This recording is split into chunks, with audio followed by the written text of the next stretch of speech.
क्या हो अगर मैं ये कहूँ कि आज की हमारी ये जो बेहद आधुनिक एकदम तेज और चमचमाती डिजिटल दुनिया है ना, जिसमें पलक झपकते ही मैसेज पहुंच जाते हैं, इंटरनेट से सारे काम होते हैं। और बैंक खाते भी बिना रुके चलते रहते हैं। बिल्कुल। तो क्या हो अगर मैं कहूँ कि ये पूरी दुनिया असल में 1960 के दशक के कुछ अदृश्य भूतों द्वारा चलाई जा रही है। ये सुनने में तो एकदम किसी साइंस फिक्शन फिल्म की शुरुआत जैसा लगता है ना? हाँ, लेकिन अगर हम इसके पीछे का विज्ञान और इतिहास देखें तो ये बात 100% सच है। मतलब हम जिस दुनिया को बिल्कुल नया और आज का मानते हैं, उसकी नींव दशकों बल्कि मैं तो कहूँगा सदियों पुरानी है। और यही बात इस विषय को इतना दिलचस्प बनाती है। मतलब हम अक्सर मानते हैं कि दुनिया बिल्कुल वैसी ही है जैसी आज हमें दिखती है, एकदम किसी साफ सुथरी एक्सरे रिपोर्ट की तरह, जहाँ सब कुछ स्पष्ट है। पर असल में ऐसा होता नहीं है। बिल्कुल नहीं होता। जब हम इंसान की संस्कृति, उसके इतिहास और उसकी आदतों की बात करते हैं, तो चीजें पूरी तरह से सफेद या काले में नहीं बटी होती। ये एक बहुत ही उलझी हुई पहेली है। और आज की इस विस्तृत चर्चा में हम इसी गुत्थी को सुलझाने वाले हैं। एकदम सही। आज के हमारे स्रोतों का जो ढेर है वो बहुत ही विविध है। मतलब इसमें विंटेज कंप्यूटिंग के लेख हैं, हॉलीवुड का इतिहास है, क्लासिक कारें हैं, दशकों पुराने खिलौने भी हैं और रेट्रो फोटोग्राफी के टिप्स भी। हाँ, और तो और पुरानी बेकिंग रेसिपीज और नॉस्टैल्जिया पर एक बहुत ही मजेदार मनोवैज्ञानिक शोध भी है। तो इस चर्चा का हमारा मुख्य मिशन यही समझना है कि ये जो बीता हुआ कल है, जिसे अंग्रेजी में येस्टरईयर कहते हैं, वो असल में है क्या, और इंसान अपने अतीत से इतना ग्रस्त क्यों है। बिल्कुल, और कैसे हमारी पुरानी तकनीक, कला और संस्कृति आज भी हमारे आधुनिक जीवन को एकदम खामोशी से चला रहे हैं। शुरुआत करने के लिए ये बहुत ही शानदार नजरिया है, क्योंकि अतीत सिर्फ वो नहीं है जो बीत गया। ये वो ढांचा है जिस पर हम आज खड़े हैं। ठीक है, तो आइए इसे खोलकर समझते हैं। पुरानी चीजों और पुरानी तकनीकों पर बात करने से पहले मुझे लगता है हमें उस भावना को समझना होगा जो हमें बार बार अतीत की ओर खींचती है। हाँ, मनोवैज्ञानिक पहलू बहुत जरूरी है। मैं हमेशा से ये सोच रही थी कि आखिर ये येस्टरईयर शब्द आया कहाँ से। मतलब क्या ये शेक्सपियर के जमाने का है या कुछ ऐसा? यहाँ जो बात सबसे आकर्षक है वो ये है कि ये शब्द उतना पुराना नहीं है जितना लगता है। 1869 में एक मशहूर कवि हुए थे, दांते गैब्रियल रॉसेटी। अच्छा। हाँ, वे 1461 में लिखी गई फ्रांसवा विलन नाम के एक फ्रांसीसी कवि की कविता का अंग्रेजी में अनुवाद कर रहे थे। उस फ्रांसीसी कविता में गुजरे हुए समय के बारे में एक पंक्ति थी, जिसे रॉसेटी ने अनुवादित करते हुए लिखा, where are the snows of yesteryear, यानी बीते कल की बर्फ कहाँ है। अरे वाह! ये एक तरह का काव्यात्मक विलाप था, एक दुख की जो समय और जो सुंदरता बीत गई वो अब कहाँ है। बीते कल की बर्फ कहाँ है, ये तो सच में बहुत ही खूबसूरत और गहरी पंक्ति है। मतलब ये हमें सीधे उस भावना से जोड़ती है जिसे हम आज नॉस्टैल्जिया या पुरानी यादों में खो जाना कहते हैं। बिल्कुल। लेकिन एक बात बताइए, क्या विज्ञान और मनोविज्ञान ने इस भावना को हमेशा इतना ही काव्यात्मक माना है? अरे बिल्कुल नहीं। नॉस्टैल्जिया का इतिहास तो चिकित्सा विज्ञान में बहुत ही अजीब और थोड़ा डरावना रहा है। डरावना? हाँ, ये शब्द मूल रूप से ग्रीक भाषा के दो शब्दों से मिलकर बना है। पहला है नॉस्टॉस, जिसका मतलब होता है घर वापसी, और दूसरा है एल्जिया, जिसका मतलब है पीड़ा या गहरा दर्द। दर्द 1688 में जोहान्स होफर नाम के एक स्विस डॉक्टर ने इस शब्द को गढ़ा था, और उस समय इसे कोई मीठा एहसास नहीं बल्कि एक गंभीर न्यूरोलॉजिकल बीमारी माना जाता था। एक बीमारी? क्या आप बात कर रहे हैं? मतलब पुरानी यादों में खो जाने को इलाज की जरूरत वाली स्थिति माना जाता था। हाँ, इसे होम सिकनेस का एक खतरनाक रूप माना जाता था। उस दौर में अगर कोई सैनिक अपने घर से दूर युद्ध के मैदान में कोई पुरानी धुन सुन लेता था या अपने गांव के बारे में सोचता था, तो क्या होता था? तो उसे बुखार आ जाता था, उसकी धड़कनें अनियमित हो जाती थी। डॉक्टरों का मानना था कि पुरानी यादें इंसान के दिमागी नसों को शारीरिक रूप से नुकसान पहुंचाती हैं। बाप रे! सदियों तक इसे एक तरह का डिप्रेशन या दिमागी विकार ही माना जाता रहा। ये तो सच में चौंकाने वाला है। मतलब जिसे आज हम इतनी प्यारी चीज मानते हैं, उसे लोग दिमागी विकार समझते थे। लेकिन आज का आधुनिक मनोविज्ञान इसे कैसे देखता है? आज नजरिया पूरी तरह से पलट चुका है। आज इसे एक बहुत ही जटिल लेकिन सकारात्मक भावना माना जाता है, जिसमें खुशी और एक हल्की सी उदासी का मिश्रण होता है। हाँ, वो खट्टी मीठी यादें। बिल्कुल। हमारे स्रोतों में डेनमार्क के डेन गैमलेबाय नाम के एक म्यूजियम का जिक्र है, जहां शोधकर्ताओं ने एक शानदार प्रयोग किया। उन्होंने क्या किया? उन्होंने म्यूजियम के अंदर पूरा 1970 के दशक का एक अपार्टमेंट तैयार किया। एकदम वैसे ही पुराने फर्नीचर, उस दौर का संगीत और यहाँ तक कि वैसी ही कॉफी और पुराने परफ्यूम की महक भी। पूरा माहौल बना दिया। और इसका असर लोगों पर क्या हुआ? जब लोगों को उस माहौल में ले जाया गया तो शोधकर्ताओं ने देखा कि पुरानी यादों के ट्रिगर होने से लोगों के व्यवहार में भारी बदलाव आया। अच्छा। जो लोग एक दूसरे के लिए बिल्कुल अजनबी थे, वे अचानक आपस में जुड़ने लगे। वे अपने बचपन की कहानियां साझा करने लगे। इस शोध ने साबित किया कि नॉस्टैल्जिया असल में एक बहुत ही ताकतवर सोशल ग्लू यानी सामाजिक गोंद है। क्या बात है। ये अकेलेपन को दूर करता है और लोगों को गर्माहट, आराम और सुरक्षा का एहसास कराता है, क्योंकि वे एक साझा अतीत को याद कर रहे होते हैं। ये बात सुन के मेरे दिमाग में एक विचार आ रहा है। ये पूरी प्रक्रिया मुझे ना हमारे स्मार्टफोन्स में मौजूद किसी दिमाग के इंस्टाग्राम फिल्टर की तरह लगती है। Instagram filter? वो कैसे? मतलब जैसे एक फिल्टर तस्वीर से सारे दाग धब्बे हटा देता है ना, वैसे ही हमारा दिमाग पुरानी यादों से सारी बुरी, तकलीफदेह और तनावपूर्ण चीज़ों को हटा देता है, और पीछे जो बचता है वो सिर्फ एक खूबसूरत, गर्म और सुनहरा एहसास होता है। ये एक बहुत ही सटीक उपमा है। हमारा दिमाग एक बहुत ही बेहतरीन एडिटर है जो बुरी यादों को काट देता है। लेकिन यहीं पर एक सवाल और एक शंका उठती है। अगर हमारा दिमाग चीज़ों को इस तरह से एडिट कर रहा है, तो क्या ये संभव है कि हम किसी ऐसे अतीत के लिए तरस रहे हैं जो असल में कभी था ही नहीं? मतलब हम अक्सर कहते हैं कि पुराने दिन कितने अच्छे थे, लेकिन क्या वे सच में उतने अच्छे थे? आपने बिल्कुल सही नब्ज पकड़ी है। मनोवैज्ञानिक इस खतरे को बहुत अच्छी तरह समझते हैं और इसे ब्लाइंड नॉस्टैल्जिया या अंधी पुरानी यादें कहते हैं। Blind nostalgia. हाँ, कभी कभी ये दिमाग का फिल्टर इतना मजबूत हो जाता है कि ये लोगों को अतीत में फंसा कर रख देता है। लोग ऐसे दौर में वापस जाने की कामना करते हैं जब समाज में शायद बहुत सी असमानताएं थीं। बिल्कुल, कई वर्गों को अधिकार नहीं थे। हाँ, स्वास्थ्य सुविधाएं बेहद खराब थीं, लेकिन फिल्टर उन्हें सिर्फ अच्छी चीजें दिखाता है।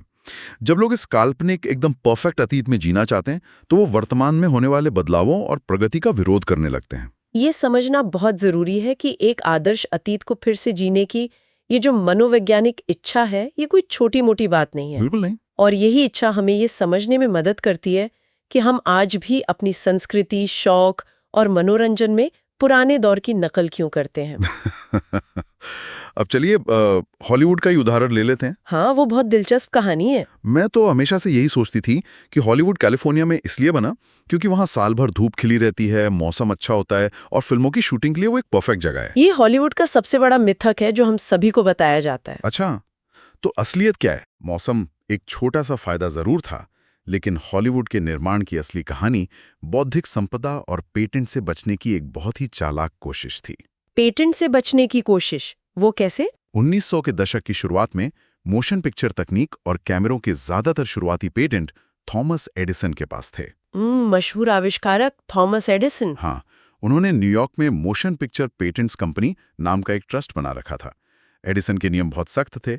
अगर कोई स्वतंत्र फिल्म निर्माता बिना उन्हें भारी रॉयल्टी दिए फिल्म बनाने की कोशिश करता था तो क्या होता था? तो एडिसन के वकील और उनके गुंडे कैमरे तोड़ने और सेट बर्बाद करने पहुंच जाते थे। अरे बाप रे! मतलब वो लोग बस मौसम के लिए नहीं गए थे, वो तो एडिसन के वकीलों से अपनी जान और कैमरे बचाकर भाग रहे थे। एकदम सही। न्यूयॉर्क से भागकर वे अमेरिका के दूसरे छोर पर लॉस एंजल्स के पास इस पहाड़ी इलाके में आ गए जिसे आज हम हॉलीवुड कहते हैं।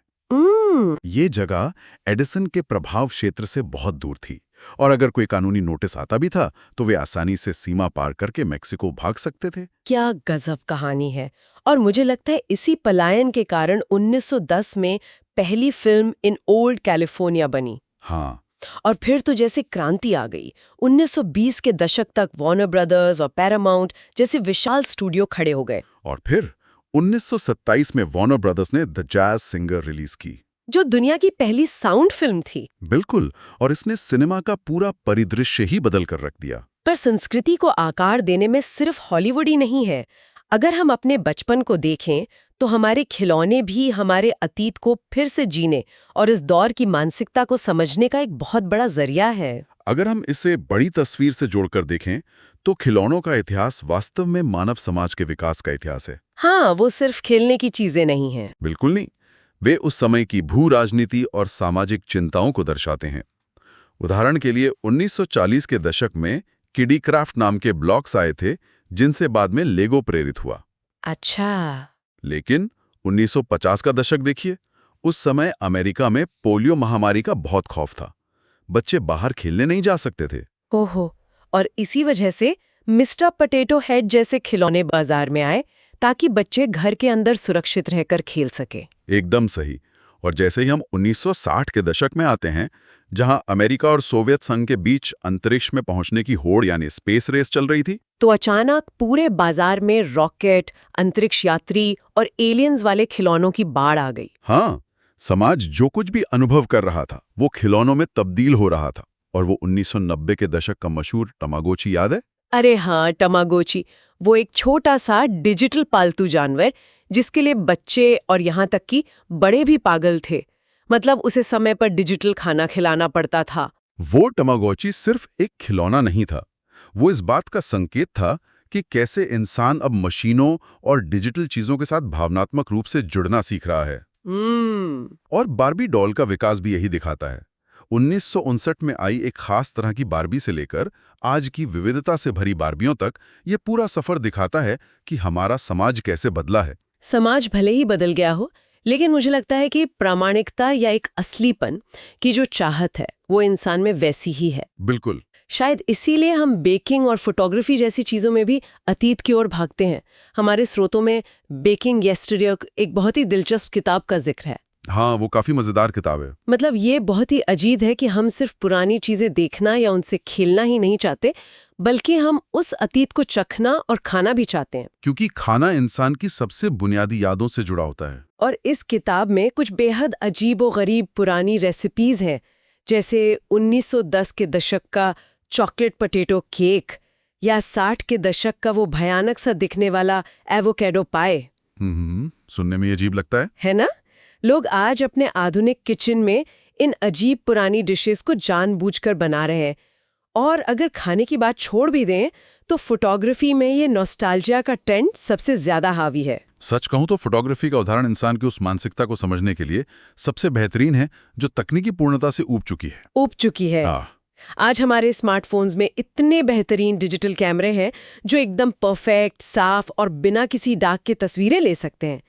फिर भी लोग जानबूझकर रेट्रो ऐप्स डाउनलोड करते हैं ताकि उनकी एकदम साफ तस्वीरों में पुरानी फिल्म कैमरों जैसी कमियां आ जाएं। बिल्कुल, वे अपनी तस्वीरों में लाइट लीक्स, सेपिया टोन और दानेदार प्रभाव जोड़ते हैं। ये तो बिल्कुल फटे हुए डिजाइनर जीन्स खरीदने जैसा है। सही कहा। मतलब हम हजारों रुपए खर्च करके एकदम परफेक्ट स्मार्टफोन खरीदते हैं और फिर उस तस्वीर को धुंधला, पुराना और खराब दिखाने के लिए ऐप्स पर पैसे खर्च करते हैं। ये हमारी कितनी अजीब फितरत है कि हम पूर्णता से ही भाग रहे हैं। इसके पीछे बहुत गहरा विज्ञान काम कर रहा है। पूर्णता अक्सर ठंडी और मशीनी लगती है। जब कोई तस्वीर एकदम परफेक्ट होती है तो ऐसा लगता है जैसे वो किसी इंसान ने नहीं बल्कि मशीन ने ली हो। लेकिन वे कमियां, वे लाइट लीक्स और जो दानेदार प्रभाव होते हैं वे तस्वीर को मानवीय और जीवंत बनाते हैं। वो एक एहसास देते हैं कि ये तस्वीर किसी पल में किसी इंसान ने खींची है। यही प्रामाणिकता की चाहत है। तो हम जानबूझकर पुराने खिलौने से खेलते हैं, पुरानी रेसिपी बनाते हैं या अपनी तस्वीरों को पुराना दिखाते हैं। ये सब हमारी मर्जी है, एक तरह का स्वैच्छिक नॉस्टैल्जिया। हाँ, बिल्कुल। लेकिन अब हम अपनी इस चर्चा के उस हिस्से में प्रवेश कर रहे हैं जहां बात सच में बहुत दिलचस्प हो जाती है। डिजिटल दुनिया में कुछ रेट्रो चीजें ऐसी हैं जिन्हें हम अपनी मर्जी से इस्तेमाल नहीं करते, बल्कि हम उन्हें इस्तेमाल करने के लिए मजबूर हैं। एकदम सही। और यहीं से बात आती है उन अदृश्य भूतों की जो आज की हमारी पूरी आधुनिक दुनिया को खामोशी से चला रहे हैं, यानी विंटेज कंप्यूटिंग।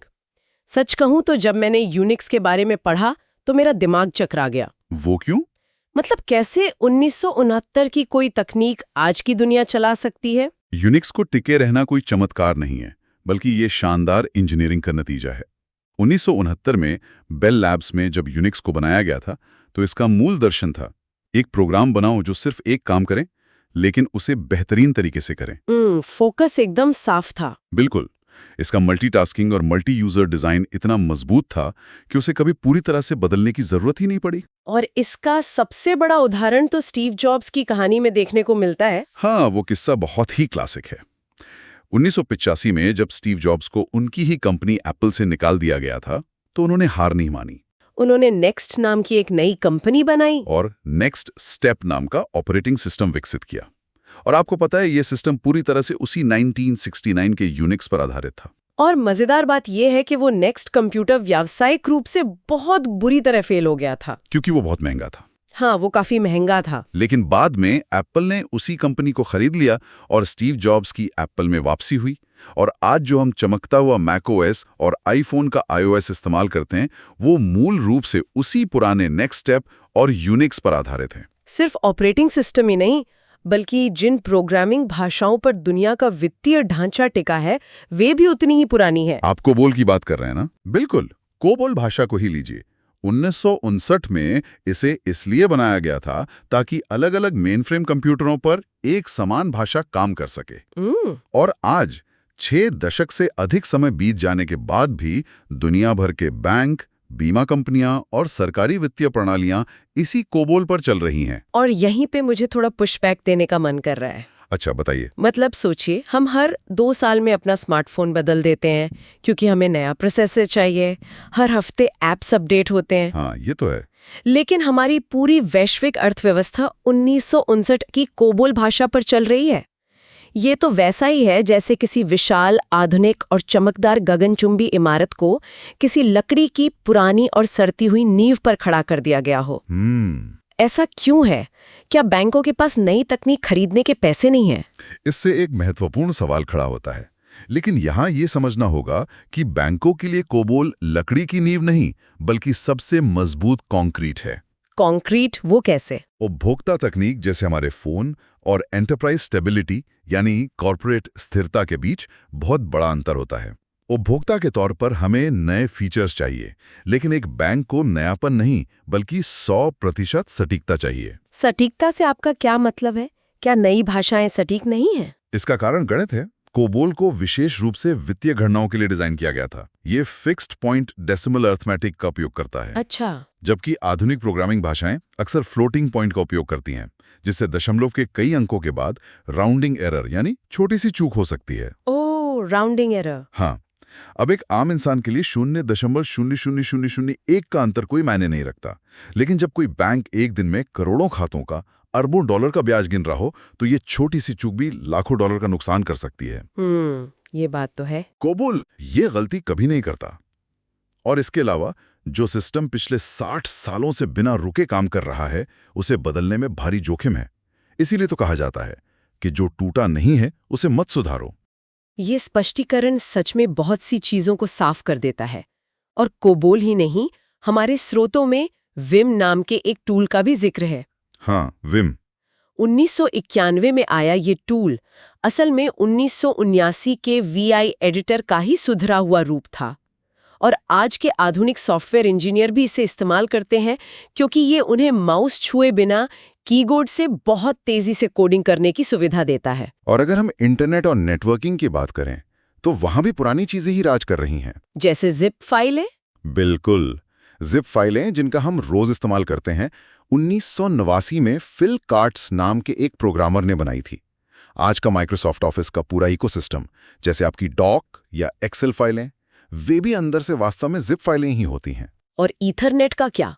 ईथरनेट, जो आज भी वायर्ड नेटवर्किंग का सबसे बड़ा मानक है, वो 1973 में जेरोक्स पार्क में बना था। और आज हम जिस वाईफाई का इतनी आसानी से इस्तेमाल करते हैं, वो मूल रूप से उसी पुरानी ईथरनेट तकनीक का ही वायरलेस विस्तार है। और इंटरनेट का आधार यानी TCP/IP प्रोटोकॉल, ये तो 1970 और 80 के दशक में अमेरिकी रक्षा विभाग के ARPANET के लिए बना था ना? एकदम सही।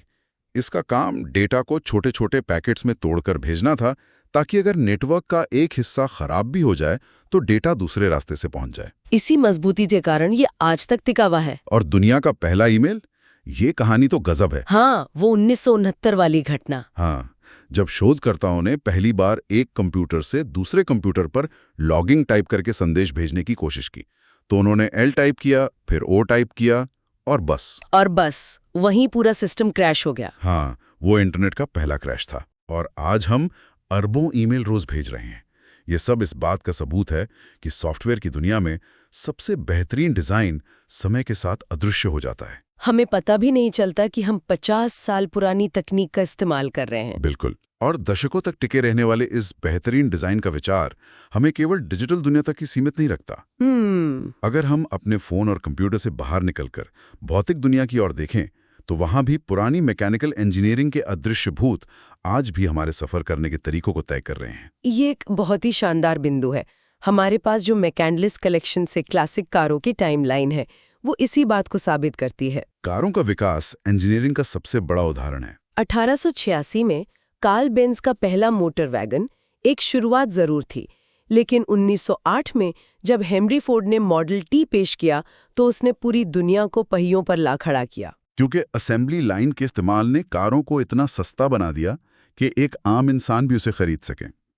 लेकिन अगर आप कारों के इतिहास में उस सबसे बड़े नवाचार को खोजना चाहें जिसने वास्तव में समाज को बदला, तो वो 1920 के दशक में आया। आप इलेक्ट्रिक स्टार्टर की बात कर रही हैं? बिल्कुल। चलिए इसे थोड़ा गहराई से समझते हैं। 1920 से पहले कारों को स्टार्ट करने के लिए इंजन के आगे एक लोहे का क्रैंक लगाकर उसे पूरी ताकत से घुमाना पड़ता था, जो कि बहुत खतरनाक था। बहुत ज्यादा। अगर क्रैंक अचानक पीछे की तरफ घूम जाए तो इंसान का हाथ या कोहनी तक टूट सकती थी। हाँ, और इसी वजह से उस समय कार चलाना भारी शारीरिक ताकत का काम माना जाता था। एकदम सही। और फिर आया इलेक्ट्रिक स्टार्टर। अब बस एक चाबी घुमाओ या एक बटन दबाओ और इंजन स्टार्ट। अगर मैं इसे कंप्यूटर की दुनिया से जोड़कर देखूं तो ये 80 के दशक में आए कंप्यूटर माउस जैसा था। बहुत बढ़िया तुलना है। जैसे माउस ने कंप्यूटर को तकनीकी जानकारों के कमरों से निकालकर आम इंसान के डेस्क तक पहुंचा दिया, वैसे ही इलेक्ट्रिक स्टार्टर ने ड्राइविंग को आसान बना दिया। इसने खासकर महिलाओं के लिए कार चलाना बहुत सुरक्षित कर दिया। ये तुलना एकदम सटीक है। तकनीक जब आम लोगों के लिए आसान हो जाती है तभी वो दुनिया बदलती है। हाँ। और सुरक्षा की बात करें तो 1918 में दूसनबर्ग ने पहली बार हाइड्रोलिक ब्रेक पेश किए थे। भारी और तेज मशीनों को रोकने के लिए सिर्फ तारों और लीवर के सहारे रहना सुरक्षित नहीं था। तो हाइड्रोलिक ब्रेक ने क्या किया? इसने दबाव को सभी पहियों पर समान रूप से बांटा। इसके बाद 1930 के दशक में ताकतवर V8 इंजन आए और कारों के डिजाइन में आर्ट डेको का असर दिखा। और फिर 1950 का दशक अमेरिकन मसल कार्स का था, जो अपनी ताकत के लिए जानी जाती थी। और 60 और 70 के दशक में लैम्बोर्गिनी म्यूरा जैसी सुपर कार्स आईं, जिन्होंने स्पीड और डिजाइन की नई परिभाषा गढ़ी। आजकल तो क्लासिक कारों में भी इलेक्ट्रिक और ऑटोनॉमस तकनीक जोड़ी जा रही है। लेकिन इन सब में सबसे महत्वपूर्ण बात यह है कि सच्चा नवाचार समय के साथ अदृश्य हो जाता है। आज जब कोई अपनी आधुनिक कार चलाता है तो क्या वो चाबी घुमाते हुए या ब्रेक लगाते हुए सोचता है कि वो 100 साल पुरानी तकनीक का इस्तेमाल कर रहे हैं? नहीं, वे हमारी वास्तविकता का एक सामान्य हिस्सा बन गए हैं। तो इस पूरी चर्चा के धागों को अगर हम एक साथ समेटें तो ये स्पष्ट होता है कि येस्टरईयर यानी बीता हुआ कल सिर्फ एक काव्यात्मक विचार या कोई मनोवैज्ञानिक होम सिकनेस नहीं है। बिल्कुल नहीं। ये सचमुच हमारे आज के समाज की बहुत ही ठोस नींव है। हम अक्सर ये गलतफहमी पाल लेते हैं कि अतीत हमारे पीछे छूट गया है, लेकिन सच्चाई ये है कि हम उसी अतीत के कंधों पर खड़े हैं। एकदम सही। चाहे वो हमारे फोन का यूनिक्स कोड हो, हॉलीवुड का इतिहास हो, नॉस्टैल्जिया से प्रेरित खिलौने हो या हमारे बैंकों को चलाने वाला कोबोल हो, अतीत कहीं नहीं गया है। शुरुआत में हमने उस एक्सरे मशीन की बात की थी। अब हम कह सकते हैं कि हमारी आज की दुनिया की हड्डियां, वो बुनियादी ढांचा जिस पर सब कुछ टिका है, वो पूरी तरह से हमारे बीते कल से ही बना है। और यही कारण है कि इंसान के रूप में हम कभी भी अपने अतीत से पूरी तरह से मुक्त नहीं हो पाते। इस गहरी चर्चा को खत्म करने से पहले मैं श्रोताओं के सोचने के लिए एक नया और गहरा सवाल छोड़ना चाहूंगी। आज जो आर्टिफिशियल इंटेलिजेंस और वर्चुअल रियलिटी सबसे आधुनिक लग रहे हैं, वे कल का येस्टरईयर बन जाएंगे। बिल्कुल। तो क्या 2076 में लोग आज के शुरुआती, अजीबोगरीब और गलतियां करने वाले चैट जीपीटी के लिए भी वैसा ही नॉस्टैल्जिया महसूस करेंगे जैसा आज लोग 70 के दशक की दानेदार तस्वीरों और धीमी इंटरनेट आवाज़ों के लिए करते हैं? भविष्य का वो विंटेज आखिर कैसा होगा, ये सोचने वाली बात है। इस पर जरूर विचार कीजिएगा। हमारी इस विस्तृत चर्चा का हिस्सा बनने के लिए बहुत बहुत धन्यवाद।